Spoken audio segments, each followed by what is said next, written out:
And today I'm going to be doing my first interview with a female writer. Her name is Susan Smith. I came across her on Twitter, where I just generally find my guests. And there she describes herself as a speculative fiction writer who lives on the edge of a supervolcano. There's a clue there that she's not from the northern western part of the world, but lives in New Zealand. And she's also our first Southern Hemisphere guest. Hi, Susan. How are you? Hi. Good, Richard. Thank you for this. This is great. Not at all. Great pleasure to have you on. Would you like to tell us more about yourself, where you're from, your background, just general aspects of who you are and so on? Okay. So as you said, I am from New Zealand, so that's sort of just before you fall off the end of the world. No, just kidding. I'm a mum, and I've homeschooled my kids, and if you wanted to find my location, I live halfway between Hobbiton and Mount Doom, so yeah, that's pretty much halfway. And from New Zealand. I imagine it's one of those beautiful places that New Zealand specializes in somehow. Mountains, rivers, lakes, and I live in a beautiful location, and it's just getting better. Yeah. So it's been. And did you have a career before you became a mother? I trained to be a teacher, and so I never went teaching, but so I do have a degree in education. Yeah. And right. And the whole point of the channel is that it's all to deal with red-pilled writers. That comes across strongly in your Twitter account. New Zealand these days is almost leading the world in its in the left-wing PC woke insanities. And I imagine people like you are quite few and far between down there. Maybe you could explain how you see the situation in New Zealand at the moment, and how you broke away from the mainstream narrative, which you obviously have. Yeah. So and how you became red-pilled as such. Yeah. Well. So I mostly became red-pilled because my husband is. So he's always learning and reading, and he he read a few books, and one of them was that Way of the Superior Man by David Dida, and and so he's probably red-pilled a couple of years before I knew anything about what was going on, and it was just it had quite an effect on our relationship. How long ago was that? Oh, maybe 5 or so years. My husband's pretty strong. Like, he's always been a top guy, but maybe not always able to deal with me, and like, he's in education, so he that sort of learnt not to say his opinions and things so much, and then he sort of started changing and becoming calmer and more himself, and I just sort of followed on from that. So, well, I'm glad to hear. A lot of us are shocked by the countries that have fallen furthest and fastest. New Zealand and Australia and South Africa used to have this reputation of producing real giants of men. You got New Zealand's case, you got your All Blacks, you got your Maori warriors, the haka, you've got the Anzac soldier that legendary. And yet you look at the countries today, especially New Zealand, and they seem to be, all the alpha males or the top dogs seem to have fled or been banished or something. I don't know, but it's good to hear that there's still some people down there with backbone, I must say. Yeah, it's funny, because I think on social media it's certainly like that, and yeah, our country politically is pretty left, but guys are still guys, and yeah, it's, if anything, it's just people are being quiet. Then I don't know how much has changed. Yeah. So Okay. yeah, Okay. Well, that's good to hear. It's reassuring. Yeah, yeah, it's the same everywhere, actually. The left dominate the media, and the films and everything else, so they get their message out much more strongly, and everyone else is cowed on threat of losing their job and income and oh everything else into yeah, shutting up. Well, that's reassuring. We would hate to, oh, anyway, I won't go on too much. no, um, yeah, I mean, certainly you have to be careful here, but usually if you do say what you think, people start to nod and agree. It's Yeah. just everyone's sort of saying the party line, but yeah, we don't always think it. So yeah, yeah. So as soon as Yeah, and someone stands up, yeah, it's, these things tend to be like a pendulum, and they go one way and then swing back. So maybe it's yeah, just waiting for the moment. yeah. I like at parties and stuff, is like in New Zealand, it's a real big thing when you're introducing yourself to say what you do. Like it's like, oh, so what do you do? It's like they kind of want to peg who you are by what you do.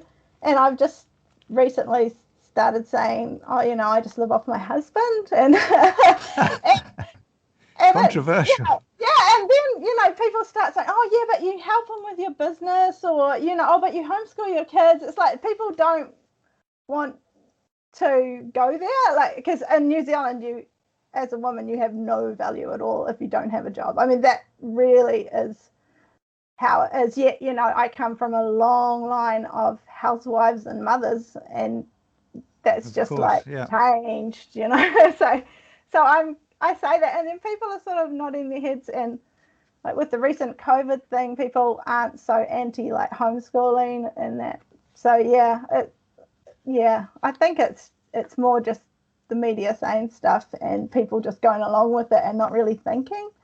Yeah. Yeah, I think that's true across the world. Where we have to hope. yeah, Now, so at what point you've done a degree in education, so you're obviously literate, and yeah, you decided at some point to write a book. Can you tell us yeah, about the origins of the book, and so on? yeah.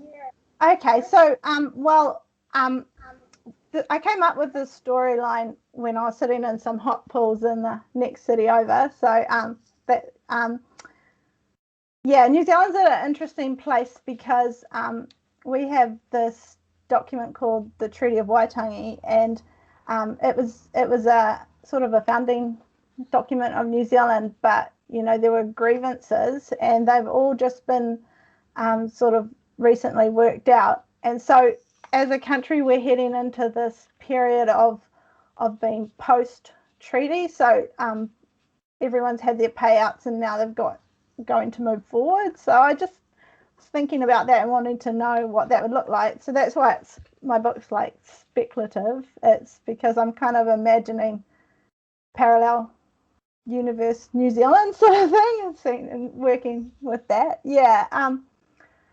And the other reason I write a book is because as a homeschooling mum, I'm waiting a lot. I just am dropping kids off and waiting for my husband to come in or whatever. And so I just found, like, if I wasn't reading a book, maybe I had time to write one. So I just take my iPad wherever I go and write a few thousand words as I go.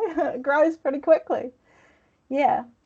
Would you tell us a bit about the main characters, and the trajectory of the plot? Now, I know you've written two parts to the book so far, and the third part is pending. Yeah. They're kind of, so the first two are kind of novelettes, Yeah. novellas, aren't they? Yeah. And then you'll join them all together at the end. But if you could give the audience an idea of background and the character Kate and so on, that'll be very good. Yeah. Okay, so Catherine Taylor is like this little girl that was in a landslide and ended up with no family. So and then got adopted by a Māori village, and yeah, so it's sort of like a bit like a New Zealand Cinderella or something like that. Like women aren't really allowed to like the story Cinderella anymore, if you're politically correct, but we all do. And so I just wanted to do that. But like one of the things about living in New Zealand is just about everything you read or see is not from your country. So there are some books from New Zealand that are really good, but I know what Times Square looks like. I've never been to New York, but it's in every movie, and there's all these places, and they're never New Zealand places. So yeah, so that was interesting too, to write a story about here, but with a main story theme like Cinderella. Yeah. I was also quite influenced by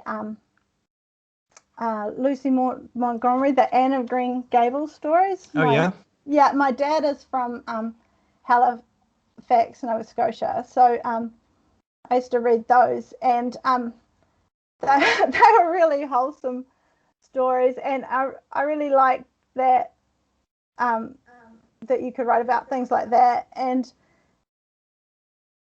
that like just got butchered by Netflix. I don't know if you've seen the.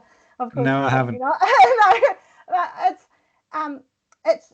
I mean, obviously, it's strange to be talking about things like Anne of Green Gables on a red pill kind of video, but actually, these are some of the themes that are getting stolen. Absolutely. Like, yeah, if you're going to have guys being encouraged to be themselves, to be masculine, the women are absolutely getting axed from enjoying anything sort of feminine and wholesome, and those things. I've been following people who on the internet who are singing the praises of things like Little House on the Prairie endlessly. Apparently, I haven't read it, but such books really were outstanding works in that sense. Yeah, that they were, and 100 years old too. Yeah. Yeah. So now they're obviously. Yeah. Yeah. And were there any other influences on you then? Oh, well, I've read quite widely. So, like I read my husband's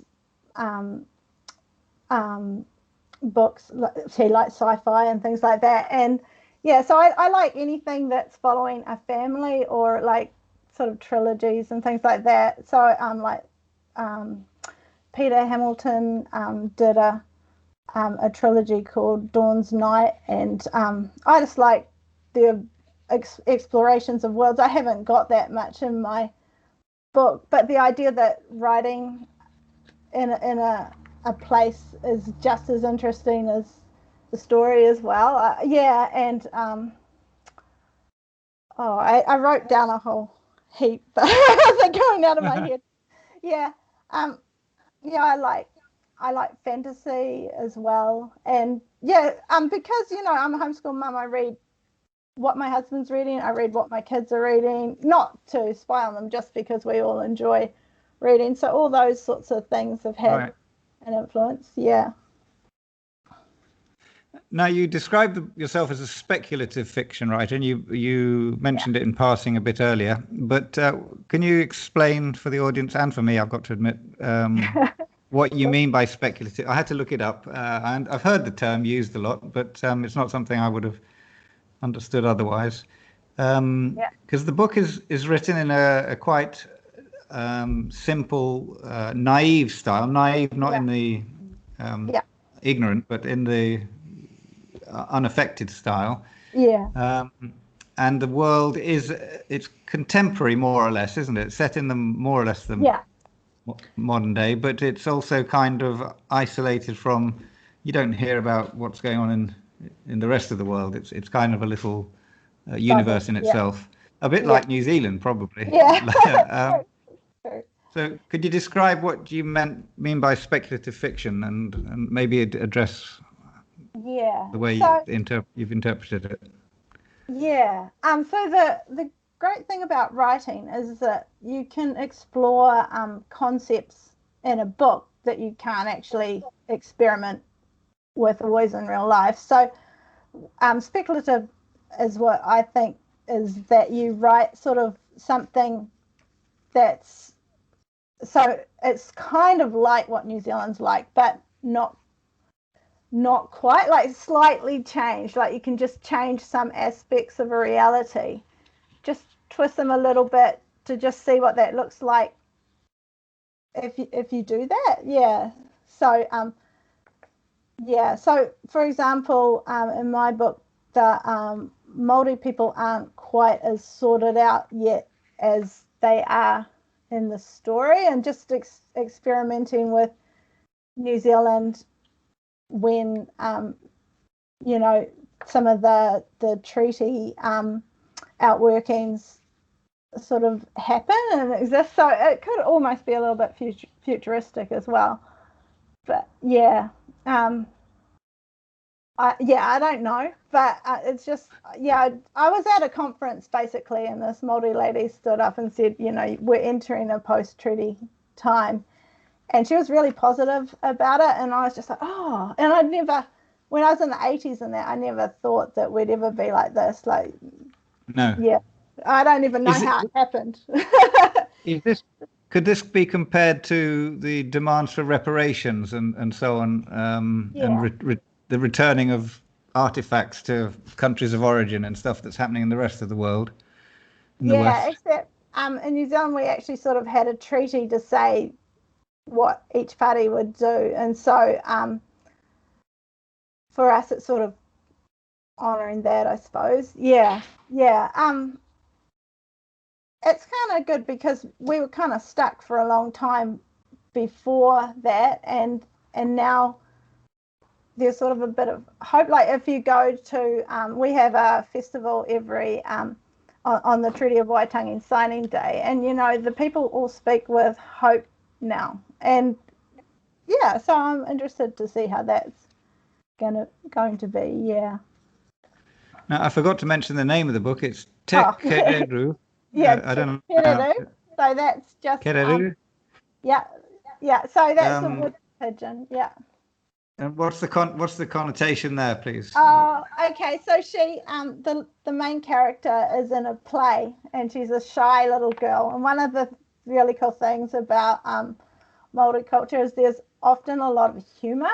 So so the people in her village decide to put her in a play and make her the boldest creature in the play, the boldest bird in the play, because she's shy. And then the name sticks, and that happens if you hang out with Māori people. You'll often get a nickname. And like my husband, he works in education, and he's working alongside a lot of people, and many of them Māori, and they actually have a name for him in Māori. He doesn't have, they don't call him Graham, right?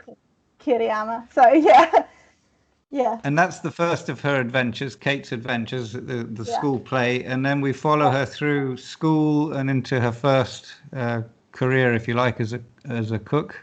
Yeah.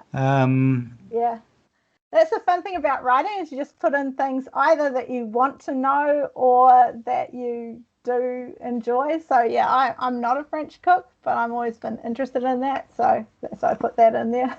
Yeah. And where do you see the plot going now? In the third book, and how are you getting on with that? Oh yeah, so the third book still, she's in a younger years still, so teens. But eventually, like, I'm hoping to follow through her whole life and explore some other themes. Like one thing that I'm quite interested in is aging and women aging. Like, you don't get a lot of that's not really talked about. I think women are in denial about aging. I just wanted to explore that in my books too. There's maybe have some good themes in there for readers to sort of explore that. So for example, I don't know if you seen the How are you getting hype. on with the third? How are you getting on with the third It's part? finished. Pardon me? I'm waiting for my editor. That's Graham. Uh, Yeah. Can you hear me? Yeah. So, yes, yeah. yeah. So, it's just needing to be edited. It's finished. Yeah. And then usually what happens with that is Graham goes through and writes a lot of notes, and then tells me how badly I've done my commas, and then we change it and publish it. So, yeah. Now, you'd never written a book before. Nearly all my guests are in that position. They're sort of amateurs in the sense that they're just willing to have a go. Do you have any advice for people Yeah. who might want to follow in your footsteps Yeah. and have a Yeah. writing? It's really good, like especially if you're a good reader. If you write, then you're never going to look at books again. Like now, I've started reading a lot of I've started your book, and I've read neo-Victorian Oh, books online, and that Going Gone by Abe. I enjoyed your interview about him. oh, Yeah, good. but and Noble Brown, he's also online. His books He's are. next. He's the next Oh, interview. I'm looking forward to that. Oh, great. Oh, that's really great. Yeah. So you know, first of all, just reading. Once you've started writing, when you then read, you're really looking into what the author is trying to do. Like, you just read with a different worldview, I think, and um, so and then now, like these people, you're interviewing them, and I can like tweet, like I just tweet something if I like something that they've said, or a quote. I mean, it's just amazing that you can talk to your authors now, It is which is amazing, isn't it? it's really like when I'm writing and reading, I just imagine it's like, sitting around the fire telling stories, and you've got these story writers. And it used to be like the publishing houses that I'm sure they're awesome and they help promote things and stuff, but they're also telling you, you have to have this genre or this Yeah. age group and all that. And like my book's going to get adult eventually because, Kate is going to get adult. So, we're going to follow all of that through. But I don't think you could do that with a publishing house. You'd need to stick to the age group that you were writing for, and you wouldn't ask the story teller at your fireplace, oh sorry, is this a horror story? I don't read horror. So you don't say that. You just enjoy the That's story. a great point. And I'm really I enjoying think Twitter because of that. publishing houses have lost their way in more ways than one. I think it's fair to say, and that's a very good point. They're too keen to pigeonhole and appease a certain sector of the market, and the beauty of the internet and why we can do these things like we're doing and self-publishing is that we can bypass them altogether, because if we were dependent on them, none of us would get the light of day, that's for sure. No. It would be, No. Yeah. What's the publishing industry like in New Zealand? I don't suppose it's very independent of the rest of the world. You tend to get stuff that was approved in New York or London or somewhere and sent there rather. Yeah, so you're dependent on the same processes and people that we are. Yeah, I mean, how long did it take? Go on. You go. On. No, go on. What you were saying? We might have some of our own publishing, because like I do know, like especially with children's books, we've got sort of more New Zealand kind of books. So yeah, but it's probably still a member of, the bigger publishing houses. Yeah. I've got this friend who I went to school with him, and he's a well-known New Zealand writer and illustrator for children's books. And our family's joke is, oh, he's an overnight success, because he was slogging away writing like school journal books for years and years and years, and then he's finally sort of gotten in. But he worked hard for years to be recognized. Yeah. And going back to the writing process, you obviously don't have a regular schedule, being a mother and homeschooling and everything. How long did it take you to to get to 2/3 of the book complete? The first two sections. Oh, okay. So, I've written about 400,000 words now, and those first few ones are just like 40,000. So, I did it sort of mostly in 6 months. It was winter time in New Zealand, so that helps. You know, you're sitting around a lot more, and just writing on my iPad. And like when I'm waiting for my kids, I can write. You know, in a few hours, I can write quite a few amounts of words, and then I just pad it out. So the books that I've released are just polished and put out, but I'm still going along writing the rest of them. Yeah. And when did you start writing then, to put it? How long ago did you start? In April 2019. Yeah. Okay, so you made good. Yeah, I didn't get to write as much during the lockdown. I mean, in New Zealand we had a lockdown for a month last year, right at the beginning of sort of our autumn and winter, and you know, when all the family's home, I just hang with them and do stuff. So I don't write as much, but yeah, it's more when I'm waiting for everyone, dropping them at places. Yeah. So overall, how do you see New Zealand developing a near to long-term future?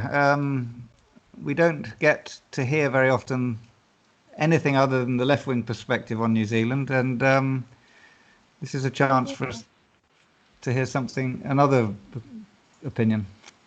Yeah. Where do you think things are going, and how do you think it's developing? Yeah. Well, oh gee, that's hard to say. We are really, really progressive country, but in saying that, New Zealanders are pretty hard. Like, it looks like we are easy to control, but really I think more it's that we will do what you say if it doesn't bother us too much. Like, one of the reasons they've managed to keep us all locked down so well in our country is because they haven't really made us wear masks. They're just starting to make people wear masks on the YouTube and stuff. So if you had made that stand a year ago, I think the country would have just said, no, that's insane. But yeah, so like basically when you're in New Zealand, you can't actually tell that we have the borders are closed, or like we've recently had a little hiccup, so we had some more level 2s and level 3s, and that just means Auckland doesn't come down and take over everything for a few weeks, and then and then we go back to being normal, except we haven't got any visitors. I don't know if anyone's sort of thought about that, like the fact that we're a tourist country and we have no tourists. Like, yeah, that's a bit strange, but yeah, so the average Kiwi can't actually tell we're having this worldwide hiccup. You just carry on quietly in our little country doing our normal things. Yeah, it'll be interesting if they change the mask situation. Yeah, they just told us when the COVID happened that we were too stupid to be able to wear masks, basically, because they said, oh, if you don't wear them right, you'll infect yourself. So that's what they decided. But I think that was a clever little move, because they knew you can push us so far, but you can't. Yeah. I don't know if you've seen a pack of sheep move, and we're a nation of sheep. Our country has 60 million sheep, and I think Kiwis are a bit like them sometimes. We look like we're following, but if you watch a pack of sheep, there's always the ones on the outside that the dogs are having to get back in, because they're always breaking, trying to get away. Yeah, it's just so it's just trying to control the mob, but they can't really fence us in that well. Yeah. Yeah. Well, let's hope you're right. It's certainly interesting times for everybody. You're not alone in this. We're all on different trajectory. We're all on the same trajectory, just at slightly different points along it. But you do seem to be leading the way in some respects. We'll see where it all ends up. It's going to be interesting, that's for sure. Yeah. All right, Susan. I think put there, and just like to thank you again for coming on. I hope I answered some questions well. Yeah. That's great. And I will bid you farewell. Thank you very much. And when you finish the next section, let us know so that we can catch up with you and maybe do a follow-up. Okay. Oh, great. Okay. Thank you, Richard. All the best. Bye. Bye. Hang on.